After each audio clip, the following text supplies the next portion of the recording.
টক মিষ্টি ঝাল আচার করে দেখাবো। আচারের জন্য ধনে, মৌরি, পাঁচফোড়ন, শুকনো লঙ্কা, জিরে শুকনো খোলায় একটু ভেজে নেব।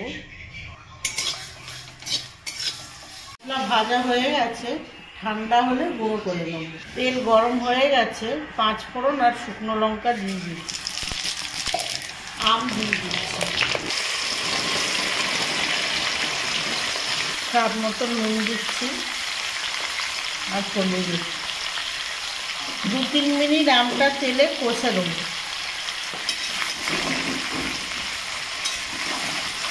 দু তিন মিনিট কষে নিয়েছি, একটু লাল মির্চ দিয়ে দিচ্ছি, 750 চিনি দিয়ে দিচ্ছি। চিনি দিয়ে আমি নাড়তে থাকবো।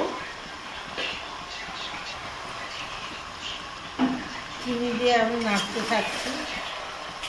এই যে আম সেদ্ধ হয়ে গেছে, এই যে দেখছে। এবারে মশলা দিয়ে দেবো, ভাজা মশলা দিয়ে